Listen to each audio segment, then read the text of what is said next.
कभी सोचा है कि जिसे आप अपनी मां समझते हैं वो असल में आपकी मां ना हो?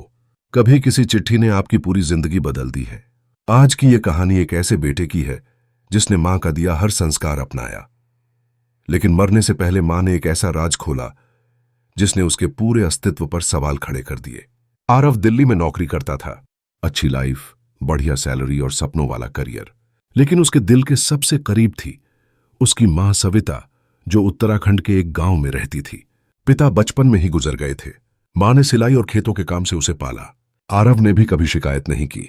हर छुट्टी में मां के पास आना, उनके हाथ का खाना खाना और सिर गोदी में रखकर सो जाना, यही उसकी असली दुनिया थी। लेकिन एक दिन मां अचानक बीमार पड़ गई। जब तक आरव गांव पहुंचा, मां अस्पताल में थी, बेहोशी की हालत में। होश आया तो मां ने सिर्फ एक बात कही, बेटा, तकिए के नीचे एक खत रखा है, जब मैं ना रहूं तब पढ़ना। अगले ही दिन मां चल बसी। आरव ने कांपते हाथों से वो खत निकाला। मां की लिखावट में स्याही थोड़ी धुंधली, लेकिन हर शब्द सीधा दिल में उतरता था। मेरे बेटे आरव, जब तू ये पढ़ रहा होगा मैं इस दुनिया में नहीं रहूंगी, लेकिन आज तुझे एक सच बताना जरूरी है। तू मेरी कोख से पैदा नहीं हुआ। आरव का शरीर सुन्न हो गया। तेरी असली मां मेरी छोटी बहन थी, सुचित्रा। एक अमीर लड़के से प्यार कर बैठी, लेकिन उसने शादी करने से इनकार कर दिया। बदनामी के डर से मां बाप ने उसे घर से निकाल दिया। वो मेरे पास आई। कुछ महीनों बाद तू पैदा हुआ और फिर उसने जहर खा लिया।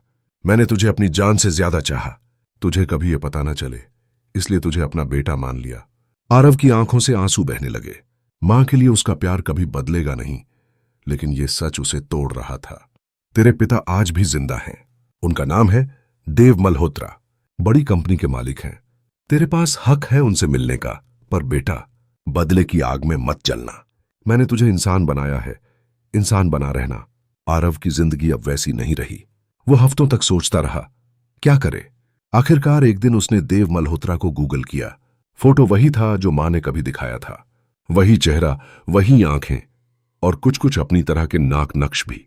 हिम्मत जुटाकर आरव उनके बंगले पर गया। मुझे देव मल्होत्रा से मिलना है, बहुत जरूरी बात है। अंदर बुलाया गया। सामने आए एक रौबदार बुजुर्ग, सफेद बाल, आंखों में ताकत। कहिए, आप कौन हैं? आरव ने सीधे कहा। सुचित्रा नाम याद है आपको? देव चौंक गए। मैं उसका बेटा हूं, और शायद आपका भी। वुडो में, मैं उसका बेटा हूं, और शायद आपका भी। आरव के मुंह से ये शब्द निकले ही थे कि देव मल्होत्रा की आंखें फैल गईं। कुछ पल तक दोनों के बीच सन्नाटा रहा। क्या नाम बताया तुमने? देव की आवाज कांप रही थी। आरव, सुचित्रा का बेटा हूं। मेरी मां सविता जी ने मुझे पाला और जाते जाते ये खत देकर गईं। उसमें आपका नाम था। देव की आंखों में कुछ पल के लिए पछतावे की लहर दौड़ गई, पर उन्होंने तुरंत खुद को संभाल लिया। माफ करना बेटा, लेकिन ये सब बातें बहुत पुरानी हो चुकी हैं। मैं अब उस जिंदगी से बहुत आगे निकल चुका हूं।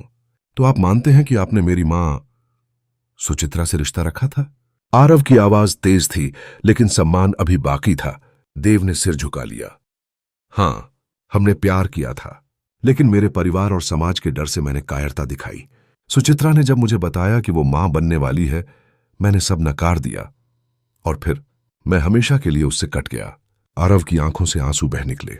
आपने सिर्फ मेरी मां का दिल नहीं तोड़ा था, आपने दो जिंदगियों को बर्बाद किया, उसकी और मेरी। देव चुप रहे।